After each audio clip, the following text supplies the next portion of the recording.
Hello everyone, good morning. তারপর বলো কেমন আছো তোমরা? নিশ্চয়ই খুব খুব ভালো আছো, সবসময় ভালো থাকবে। সঙ্গে আমিও ভালো আছি।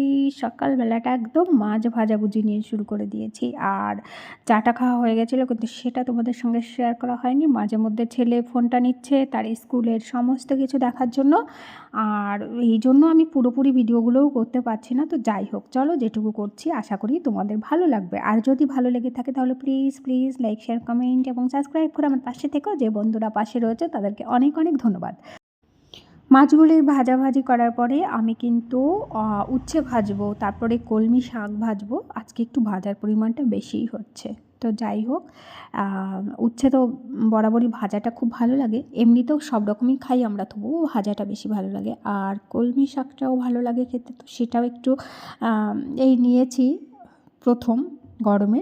আর এর মধ্যে যখন আবার বর্ষাটা কন্টিনিউ হবে তখন কিন্তু একদম নদী বা খাল বিলের যে শাকটা, লম্বা করে লতানো যে ডগাটা, সেটা খেতেও ভালো লাগবে। সেটা কিন্তু আবার একটু ঝোল ঝোল করে খেতে ভালো লাগে। আর যেটা বোনা হয়, যে শাকটা চাষ করা হয়, সেটাকে কিন্তু শাক হিসাবে ভাজা খেতেই বেশি ভালো লাগে। এখানে কিন্তু আমি মাছটা একটু পেঁয়াজ দিয়ে ভাজছি, এইভাবে খেতে ভালো লাগবে, ওই জন্য একটু পেঁয়াজ দিয়ে ভাজাভাজি করছি। একটু মাছটা ভাজা ভাজা করে তারপরে পেঁয়াজ দিয়েছি। আর পেঁয়াজটাও ভাজা হতে হতে কিন্তু মাছটাও বাকি ভাজাটা হয়ে যাবে, তো সেটা খেতে খুব ভালো লাগবে। আর এই দেখো, বললাম না উচ্ছে ভাজা, তো উচ্ছে ভাজাটা আমি করে রেখে দিয়েছি। এখানে ডাল হচ্ছে, আর এখানে হচ্ছে ঝিঙে দিয়ে মাছের মাথা হয়ে গেছিলো। আর এখানে কলমি শাক ভাজা আর মাছ ভাজা, এটা একটু সকালে আমার ব্রেকফাস্ট বলতে পারো, সেটা একটু খাচ্ছি।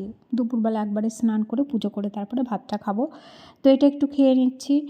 অ্যাকচুয়ালি আজকে বেশি ভাজা তো, যার জন্য একটু এটা করে খেয়ে নিলাম। কিন্তু আদি এটা খাবে না, তাই জন্য ওকে আবার একটু ম্যাগি করে দিয়েছিলাম, তো ম্যাগি খেয়ে নিয়েছে। আর এরপরে অন্য অন্য কাজগুলো রয়েছে।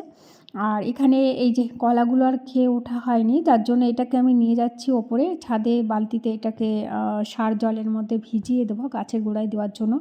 কলার খোসা আমি কখনো ফেলি না, গাছের গোড়াতেই দিই ছোটো ছোটো করে কেটে। এখানে কিন্তু ফুলও রয়েছে, ফুলগুলোও সার জল করে দেবো গাছের জন্য। আর জামা কাপড় তো প্রচুর, যেমন মেলেছি তেমন শুকিয়ে গেছে, এক গচ্ছা শুকিয়েও গেছে, তো সেগুলোকেও তুলে নিয়ে যাব। তারপরে ফেরার সময় আবার ফুলটাও তুলে নিয়ে যাচ্ছি। এক কাজে অনেকগুলো কাজ হয় ওপরে আসলে। এগুলোকে আবার এক গচ্ছা জামা কাপড়, সেগুলোকে আবার ভাঁজ করতে হবে। তো এই যে সিঁড়ি বেয়ে বেয়ে নামছি, আর একদম এসে ড্রয়িং রুমে জামা কাপড়গুলো লোড করে রেখে দিয়েছি। এগুলোকে এখন ভাঁজ করতে বসবো। তারপরে অন্য অন্য কাজ রয়েছে, আজকে পড়া রয়েছে, সমস্ত কিছু রয়েছে। তো এগুলোকে এই যে এক গাদি জামা কাপড় হলে না, ভাঁজ করতেও তখন অনেক সময় বিরক্ত লেগে যায়। আসলে দুটো একটা করে তুলে তুলে ভাঁজ করলে কিন্তু হয়ে যায়, আর সেটাও যখন করবো না তো এক গচ্ছা তো হবেই। আর এই যে যে শাড়িটা দেখছো, এই শাড়িটা একটা অনুষ্ঠানে পরেছিলাম, আশা করি তোমাদের দেখিয়েছি। তো সেখান থেকে আর সেটাকে কোনো মতে এসে আবার তুলে দিয়েছিলাম, কিন্তু দেখলাম যে পাড় দিয়ে হালকা ময়লা মাটি মাটি লেগে আছে। সে তো ভিজা একটা ন্যাকড়া দিয়ে সেই কাপড়ের পাড়টাকে মুছে ওটাকে আবার একটু রোদ্দুর খাইয়ে বাতাস খাইয়ে তারপরে এনেছি, আর ভাঁজ করে এখন তুলে দেবো। একদম একদিন পরে কাপড় ধুলে কাপড়ের 12টা বেজে যায়। কাপড় অ্যাকচুয়ালি অত বেশি ধুতে হয় না, তবে হ্যাঁ ময়লা হলে সেটা আলাদা ব্যাপার। আর যদি নিচে দিয়ে একটু কুচির জায়গাগুলোতে একটু ময়লা হয়, সেটা কিন্তু ভেজা ন্যাকড়া দিয়ে ক্লিন করলেও হয়ে যায়।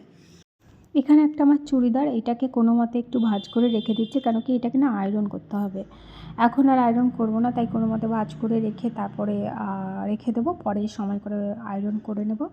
আর এই রেয়ন কাপড়গুলো একবার যদি ধুয়ে মেলা যায় তাহলে কিন্তু আবার আয়রন না করে পরা যায় না। পরা যাবে না তা নয়, দেখতে ভালো লাগে না আর কি। যাই হোক, ওড়না কয়েকটাও দিয়েছিলাম ধুতে, তো সবই শুকিয়ে গেছে। আর ভাঁজ করে নিচ্ছি। এই যে হলো কাপড়, কাপড়টা কিন্তু টাঙ্গাইল কাপড়, মানে ওপার বাংলার কাপড় এটা। সেই বলেছিল দোকানদার, অ্যাকচুয়ালি আমারও কোনো আইডিয়া নেই এটা অরিজিনাল ওপার বাংলার বা টাঙ্গাইল কিনা। যাই হোক, দোকানদার যা বলে দিয়েছে আমিও সেই মতেই তোমাদেরকে গল্প করলাম। আর পরলে বেশ ভালোই লাগে, একটা মোটা পাড় আছে, কাপড়টা বেশ মোটামুটি সেট হয়ে থাকে, তবে পিওর একটা কটনের ওপর পরে ভীষণ আরাম আছে গরমের। চলে এলাম একদম স্নানের পরে। আর কয়েকটা জামা কাপড় না মেশিনে ছিল, সেটাই আমি ওপরে যাব মেলতে, সেটাই তোমাদের সঙ্গে বলছি। ওপরে মেলার পরে তারপরে অন্যান্য কাজগুলো করব। আর এইমাত্র একটু বৃষ্টি হয়ে গেল, কিন্তু এখনও পর্যন্ত সেই গরমটা যায়নি। বৃষ্টি হচ্ছে, তাই গরম যায়নি। কিন্তু আমার বৃষ্টি হলে কী হবে, চ্যানেলে যেহেতু আমার একটুও জল আসে না, আমার গাছগুলো প্রচুর শুকিয়ে গেছে। তো বালতি ভরে ভরে এদেরকে আবার জল দিচ্ছি। উপরে আসলে যে কাজগুলো করতে হয় সেটাই করছি। তারপরে আবার নিচে চলে যাব। আর আজকের ভিডিওটা এখানেই শেষ করব। যদি তোমাদের ভালো লেগে থাকে তাহলে প্লিজ লাইক, শেয়ার, কমেন্ট এবং সাবস্ক্রাইব করে আমার পাশে থেকো। যে বন্ধুরা পাশে রয়েছে তাদেরকে অনেক অনেক ধন্যবাদ। তারপরে নিচে অন্যান্য কাজগুলো করে নেব। এই যে বই খাতাগুলো ছড়ানো ছিটানো আছে, সেগুলোকে একটু তুলে রাখবো, কেন কি এরই মধ্যে আবার আদিকে পড়াতে দিয়ে এসেছি। সেটাই বলছিলাম যে বাদবাকি বইগুলো রয়ে গেছে, তো এগুলোকে তুলে আবার রেখে দেবো। তারপরে আবার আনার পর্ব রয়েছে, ওকে আবার আনতেও যেতে হবে। যার জন্য আমি একবারে চুড়িদারটা পরে নিয়েছিলাম, আর খুলবো না, এটা পরেই ওকে আনতে যাব। ঘরে আসার পরে আবার স্যারের কাছেও পড়াটা রয়েছে, সেটাও করবে। তার আগে ও আসবে, এসে ফ্রেশ হবে, তারপরে কিছু একটা খেতে দেবো, খেয়েই তারপরে আবার পড়তে বসবে। তো যাই হোক, এই যে এখানে একদমই বইপত্র এলোমেলো হয়ে আছে, এখানে গুছিয়ে রাখবো। গুছিয়ে অবশ্য লাভ নেই, এসে দিয়ে আবার যে বইগুলো লাগবে পড়তে বসবে সেটা নিয়ে আবার টানা হাঁচড়া করে গোছানো আর গোছানো থাকবে না, একদম অগোছালো হয়ে যাবে। তো সবাই খুব ভালো থেকো, টাটা।